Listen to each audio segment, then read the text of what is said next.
Today we have a very special features where we explore the dynamic world of Marcel Food Sciences Incorporated. In this interview, we will be learning more about their journey, their secrets behind Marcel Food Sciences Incorporated success.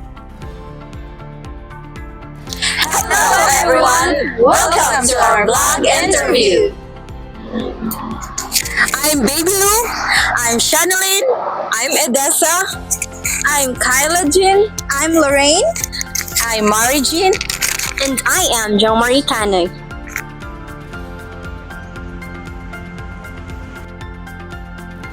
Let's go! And some valuable insight about IM 312 Industrial Psychology and Group Dynamics. IM 312 IM 314 Shop Supervision and Apprenticeship Training. Whether you're an inspiring professional, a business enthusiast, or just curious about inner workers of a successful company, as we get to know the person behind the title and uncover the stories and strategies that make Marcel Food Sciences Incorporated stand out.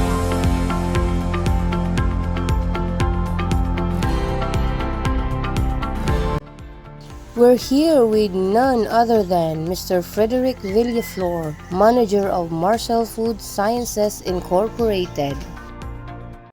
So by the way, Marcel Food Sciences Incorporated is a manufacturing company. What is Carrageenan?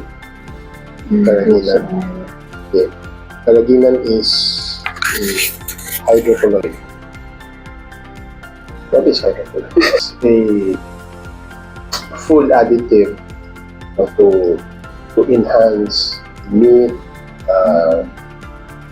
dairy, but it's actually a food application. Say to let you kind of understand more, it's like when you prepare chocolate milk, our local chocolate milk is aquatic. So we are just putting hot water on it, right? Then after stirring it, we put sugar. Then, okay, it's ready to drink. But if you compare it to chocolate, so you can say it's different. For our local sequate, we will let it stay for just a minute. There are settlers, right? There are settlers. And comparing to chocolate, even if you don't shake it, you will just leave it there even for an hour or a day. It will not settle. If you drink it, it's still thick. Diba? And also for Jollibee or any other commercial fried chicken, you will notice even just for an hour, when you eat it, it's still juicy. But with the presence of Carrageenan on it, you get your Jollibee, your McDonald's, and like that. So very juicy. It will preserve. And another application, like Carrageenan as a emulsifier.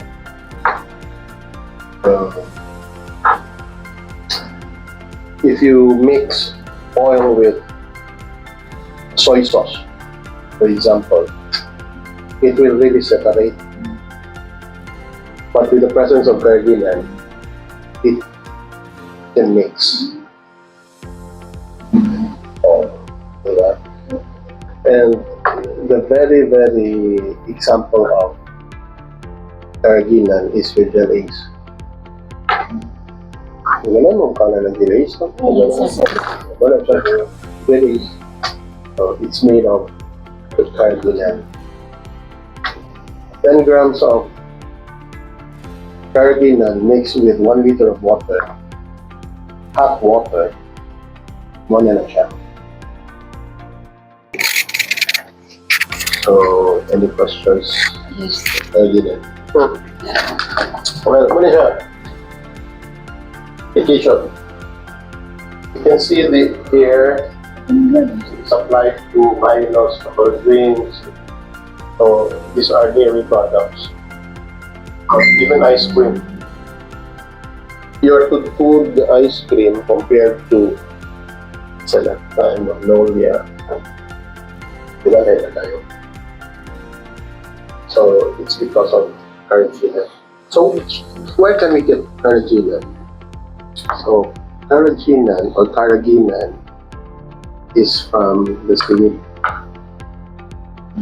Seaweed or guso. So, lalo siya carrageenan content ng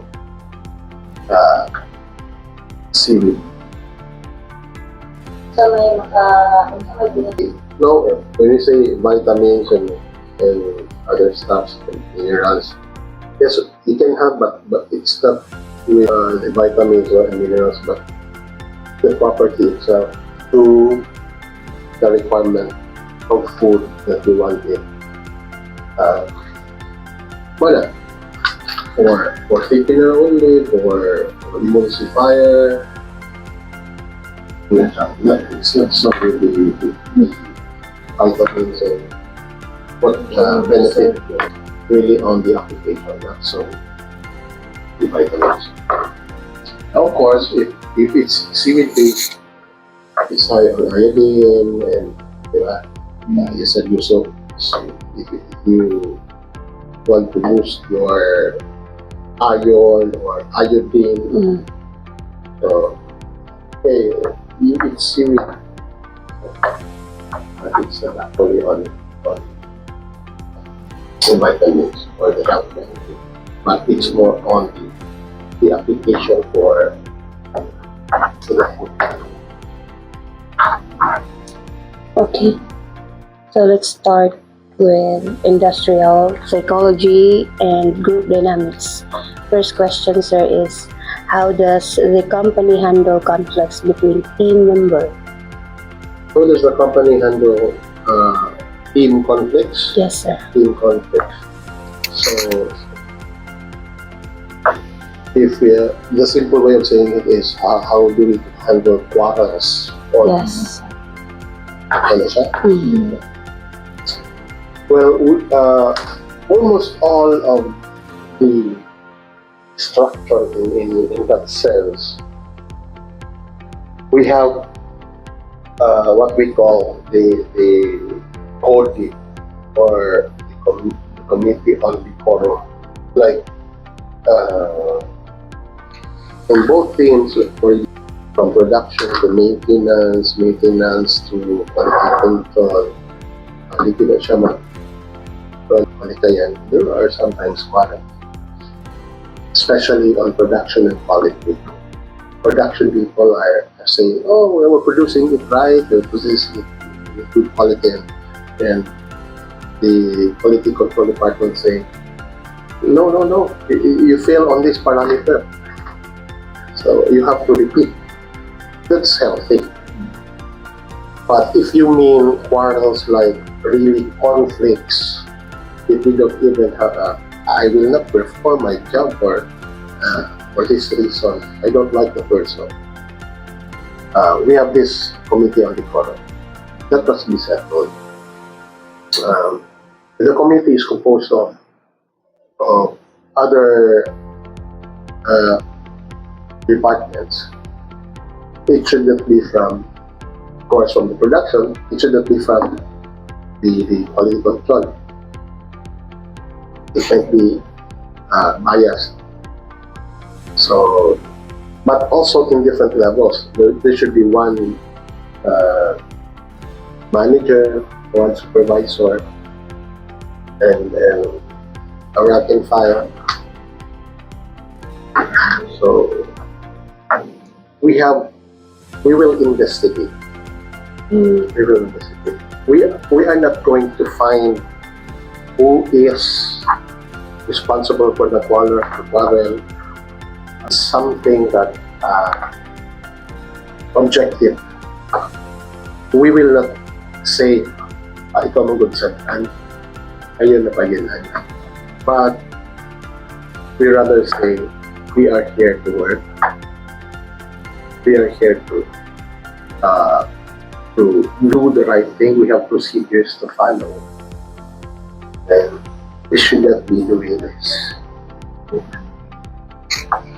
So, sometimes, Yes, sir. So, there should be, we have this saying, no name, no blame. mm, That's the thing. Individual differences. mm, Accept the person for as long as he or she will follow the procedures. okay. So, as for example, bago ko nga employee diri, sir, then how are new employee trained to become part of the team? Like, ma-assist ko or ma-comfortable ko ano yung company? The other way of saying it, how could you fit into the organization? Yeah. Well, it's for as long as you know I have this work, I have this job, and there must be someone that should handle this part. Dapat kining area, kining siya station, good if IT ang handle because they are knowledgeable on for example, communication, SAPs, a lot of things na pwedeng i-handle. So, why should I hire someone na wala siya basic knowledge on that particular work, particular job? Secondly, may point na dili siya knowledgeable but trainable or di man lisod kayo katulong ng trabaho. We will train them. Get here, I was trained for 6 months. We are 21 process operators hired during that time, and we were trained for 6 months for just the process. So yeah, but we have the knowledge of basic engineering. So that's the first requirement, and a little on Microsoft computer. Sir, what is the company's process for hiring and selecting employees? We will identify the need, the requirement for the particular work. Second, we will just post it. A lot of ways to have it known to the public. But we will first consider the people nearby if they are qualified, and interviews, and we have examination and training. So let's go to occupational health and safety. Sir, what safety rules does the company follow? Safety rules, for our environmental health and safety, specifically on safety rules, there are safety standards set by the government, and we also have safety standards set by the company.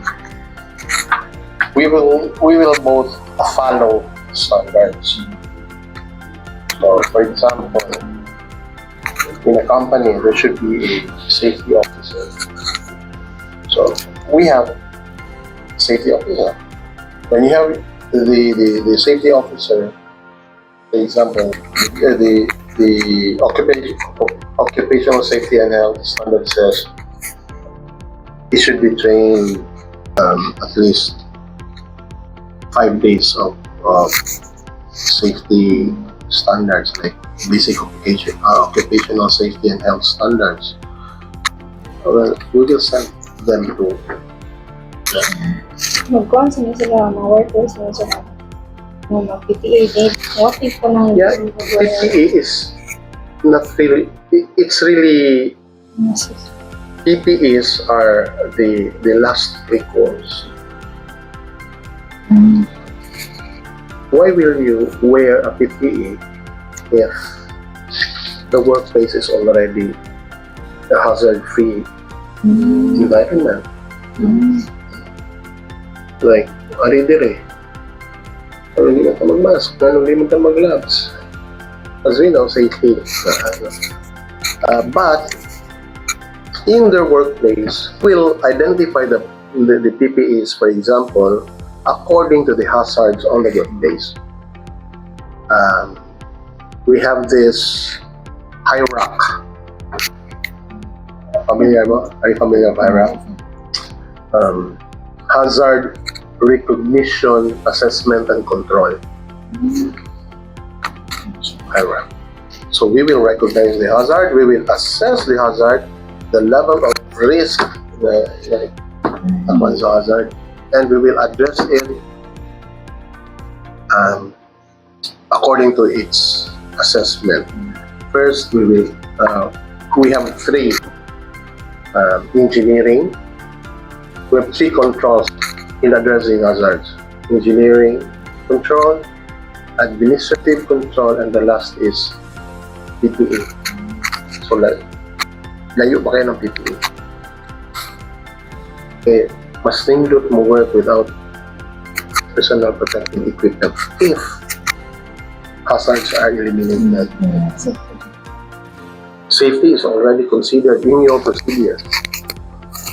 Your schedules are administrative control. You cannot work for to the rest of your life working at night time, di ba? To follow, that's administrative. You have signages. Beware of dogs. So that's administrative. Your uniform, best, right? And they already wear gloves. Yes. Excuse me, before you. Can you share examples of how safety issues have been resolved in the past? Safety issues. There are a lot of issues with regards to safety.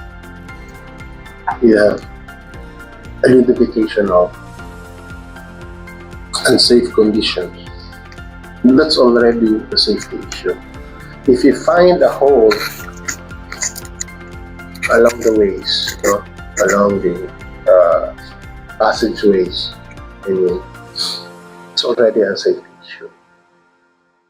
If you can find hot water overflowing in a tank, on a tank, it's already a safety issue. If you find a drunk worker going inside the tank, it's already a safety issue. And if someone will die, all the more, it's a safety issue. So, your question is, how are we going to deal with it? So can you cite a specific situation? An example, sir, kanang may mamatay baro simba ko. Ang company mo ko anjud ana mo cater tanan sa gasto. Yes. Way back 2008, when we had our first fatality, it's really, really hard to imagine. We feel like everything is not moving. It's really, really sad to have a fatality in a workplace. How we deal with it? of course, investigation. So, what's really the objective of having an investigation? Again, it's the fault finding. But we are trying to look for the root cause of why it happened so that it will not happen again. We cannot do anything over a spilled milk. Kaya kung agarin ang gatas, wala dyan ka. Kundi mo lang yun ang pagpupon. And try to find ways na dili na kamayabaan ng milk. Yes, we have that investigation. And from that investigation, of course, it will call for a change. If the cause is a deviation from a procedure, then we will change the procedure or improve the procedure.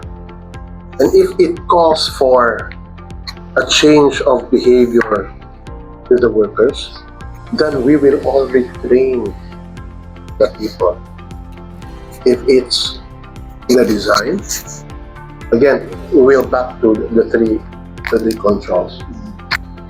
The engineering or design, the administrative or the PPE. Bisan din asahan. We may, basin we problema mi sa among design and engineering, then we will change it.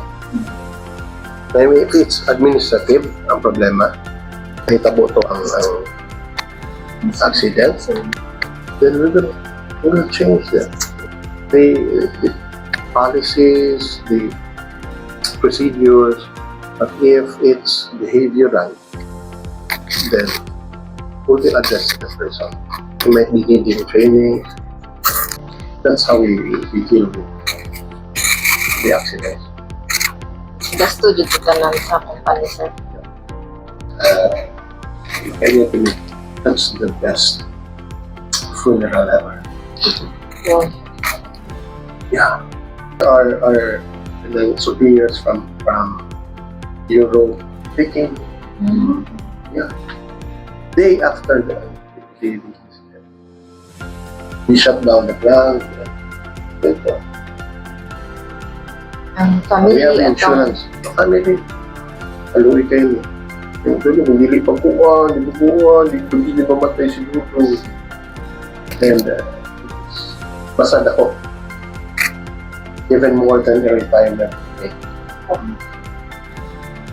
Pero sana man na. Bahala na lang. Okay na yun, na may insurance. How frequently are safety drills conducted? Safety drills, we are equipped here. No? We have alarms, fire alarms, we have chemical alarms.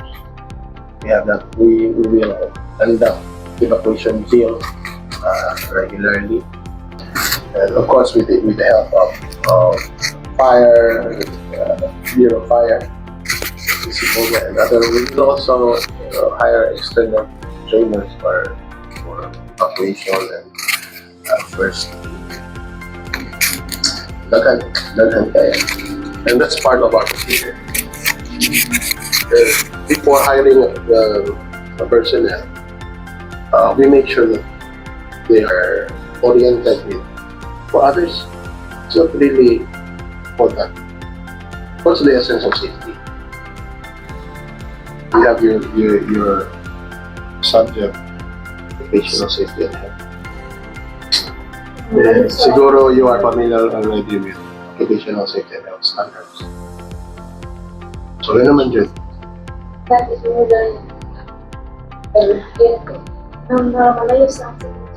Makaprevent ko. Is are accidents preventable? So, yes. Both. Sa mabot. Sir, kanang kailangan dyan na to ang kanang safety na to, sir, ba kayo? And are accidents preventable? Dili gid sir. Dili mo na ka ma. If dili ma-prevent, ano mo eskwela pa man may occupational safety and health.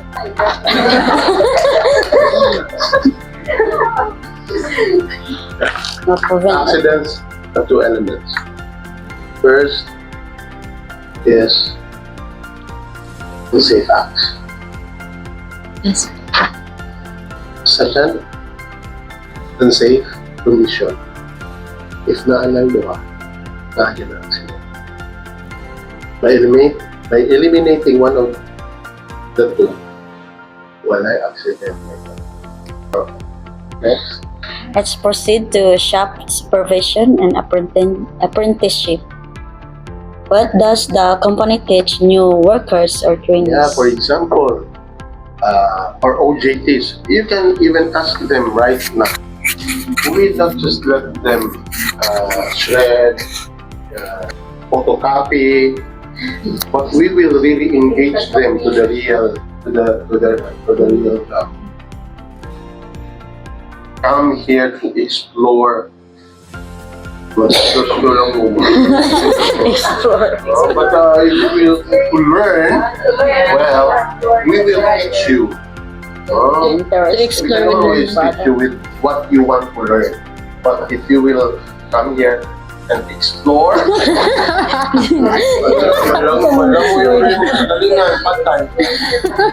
Answer ka ng Nakatuon sa imo paglako na may nakatunan ba? Ayan. So kung samtang nag-explore ko na may explore ka for sa iyong self. Instead of really exploring the plant, exploring the just asa man dyan ko. So, yung rate mo deposit na muhang capabilities. How do supervisors handle trainees who are struggling with their work? Our supervisors are the first line leaders. It's not really supervising. It's not even managing. We will teach the people by showing them how to do it. And always encourage the people to ask. Ano bitaw mapa-tentuan ba na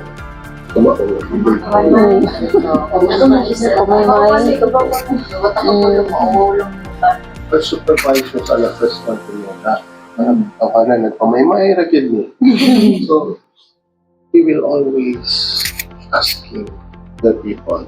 And even we have this toolbox meeting or the safety talks. And during that safety talks, maabila na siya mga tips on how to do things. And on na siya ang time that the people can ask them how. And even our leaders, kabalo na sila kung sa'y gustong ipangutanas mga tao. Because they are ones na feel na nila, nagyan na. So, amo ginagin namin sila. It is better to ask than sorry. So last, sir, what feedback do supervisors give to help trainees improve? They recognize their effort. Recognition is really important. If you're doing it right, wow, good job, bye. Even just, yeah, that's true. Even just a tap more. Yung comforted, mga quality. So, wala siya nga. So, nadaoy, tanawa rin ni buhat ni Kuan. Naniyo na to. Wait, recognition is important. Dili ng mga taga-price, ha? But, di man na siya ng motivation. But, you can always recognize. Nang hindi mo bitang paliyahan. Recognition. Saling pa ng mga bakers. We have hundreds of products.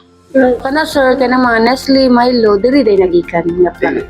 Adili. We buy Cardin and Cabas. Okay. Yeah. Alright. May So kanang cardinal gi ang pagkuan na process sa anak tong guso. Nagabantay ka ng gusto team speaking. Oh, Saan? Ay.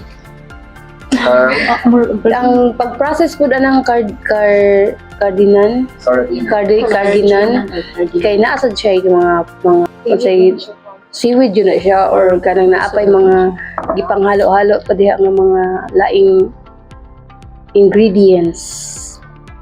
We are blending it with, depending on the customer specification. If they want it sweet, of course we will blend it with sugar. If they want it salty, we will blend it with salt. And if they want it more sticky, we will be blending it with other gums. Okay.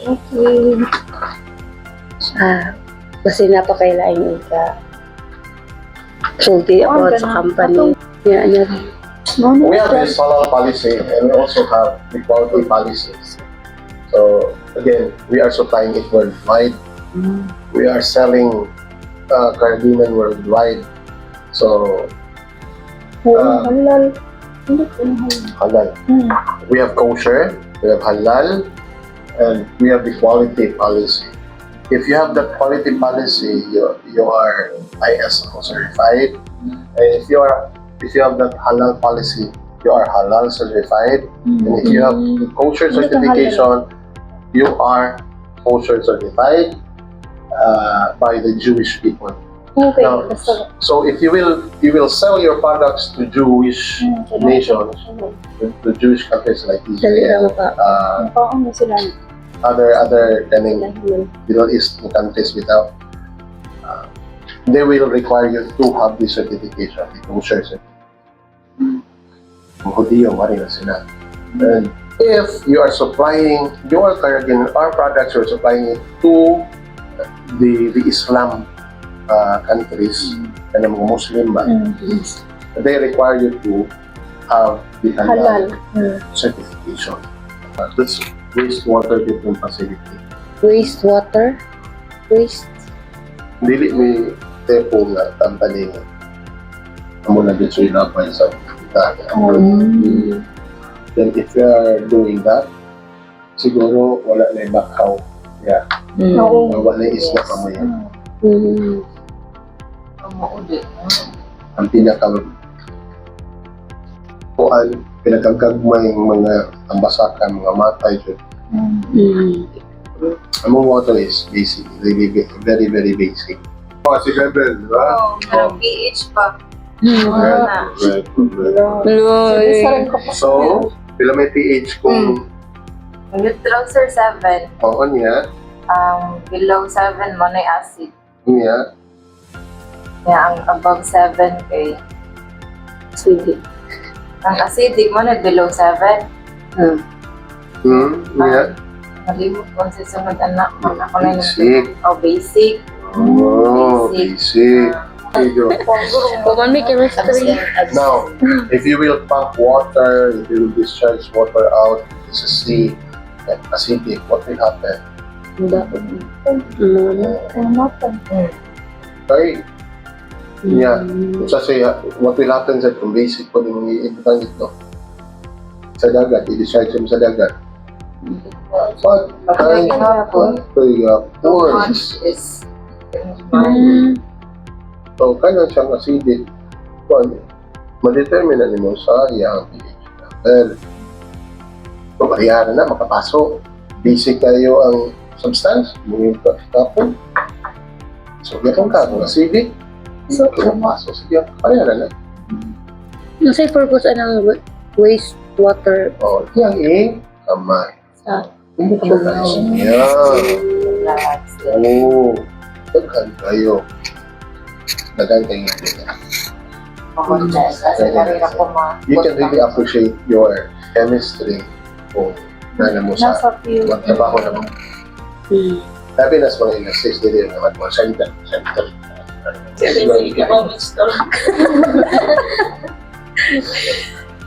Ano mo, wastewater, oh. Sige ba mo shutdown ko Hindi ka kanal sa inyo.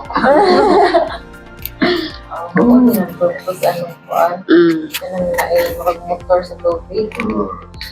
Sabi naman may bangus, sir. Ay, it's okay. Alam mo dito yung babi na kung naisda ng puyo dira. Ay, ito po yun. Really, isda. Awa din na isda diha. Hello. Science. Organism. Microorganism. Microbes. Wala namang nagbuhi magka-microbes. Sa imong pan. Mukaon sa lumot. Sa mga isda. Lumot. Mukaon sa mga May mga organic matter nga iya i-digest. Oo. Nga ka nga organic matter kung imong ito dito sa dagat. Compete siya sa mga living thing dito sa Sa good dagat. bacteria. Correct. Oh, man, nice kayo, no? Nice kayo. Di, so di mo, sa man mo pagbuhi nila, a living creature needs sunlight, oxygen, food, and shelter. Pero sa katugod, mukaon sila sila sa sunlight, dapat hindi sila upuyanan, o pinakong hatagan sa ilang gusto so that they will digest. At mga waste na mo diya, ilang kanon. Ilang kanon. Kaya, dabay na dito sa dagat, limpyo na. Wala dyan ay para sa tahiya ba nga na ikapugaw smoke makadaot sa environment niya. Bugaw, smoke. Abog sa naman gapon ay aso sa Kita di mo. tahiyo. Kaya na ba, wala dyan dahil kay wala gina diri sa Kanang mga healthy Walay malabay nga mga May nga mga healthy, kaya di mo sa mga taga-diri. Nakadiri sa pingon, ako sa kimi. Oh, bito nakabaho man ta ganina. Sa mga Pero okay naman ang bangus. Hindi. Pero, ano yun, subjective man ba? Ang imong bako, posible nga ang sa uban dito ako. Like Procter and Gamble, they are producing toothpaste, shampoos, soap, ilang mga silingan. Kainan sa baho, ang mga pagkaon din, mula nag-tide, ang mga kuan diri. Pero kumot biya na. Pero timan una-una og naakapirmi diha nga ang baho almulib na lang. Kaon ang kanon ba? Pagmulib na lang niya. Sa sila, sumbong sa sila kung kanang plantahan, buglain ka na, baho. For the workers, it's a smell of money. Yan naman, no? Pero kanang much knowledge about ang pag-observe, mas kay knowledge ni Juan. Siguro mo-reply sila kay natabak mo sila sa nature, sa sa nature. If you can go sa Rio, outside sa town, magturuan ito pa sila. Kali na ako na mo kasi yung piyakas. Tingnan ta, refresh. Bito kayo kayo. Dali relaxing. Ay, mga flowers, sir. Oh, Mga plants. Gusto mangrove. mangrove, pagatpat. Sa no, so bibili Roma. Roma ang kapuno. may rumah sa diha pero kumakato lagi ka ma-refresh. Mawan ko yun. O sana sa mga ipanghambog sa mga. Yes. Instead of mangrove may imong palago sa Grand Roma may ganun.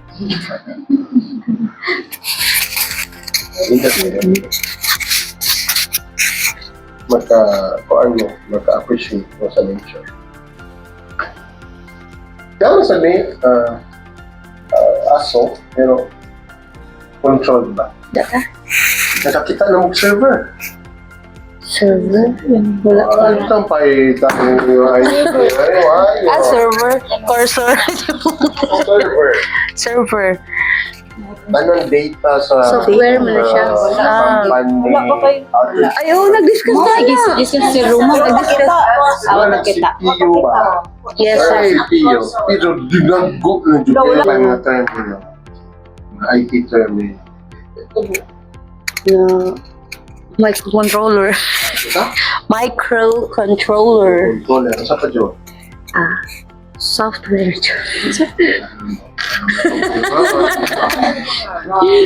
Yung mga, kanang, sana mga data ba? Discuss na siya sa atong symposium. Mag-handle sa kuan. Kailangan Arduino. Prototype rin na siya. Sa mga tanong. Kaya rin Wala kinahanglan talaga agree, no? Sa kapubuli sa Pilipinas. tinuod yun sa Kagkang unemployed. tinuod yun na, They sir. can still afford. Kaya inuyapag sa Roma. Okay. Thank you so much. Sa imong pag-welcome sa mga diri sa Marcel Food Sciences Incorporated.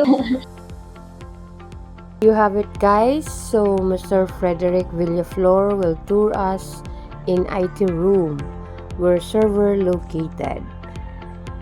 A server is a computer system or a software program that provides services, data, or resources to other devices.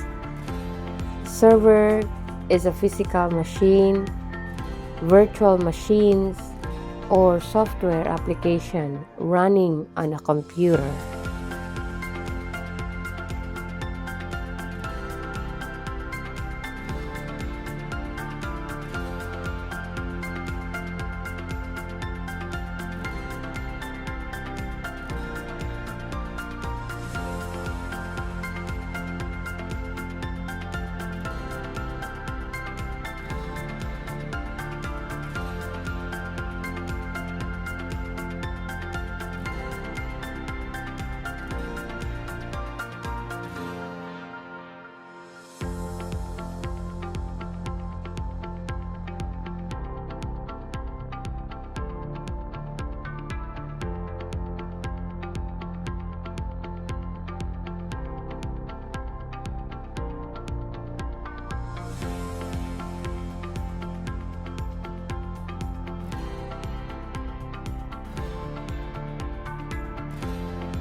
Basa ko lang.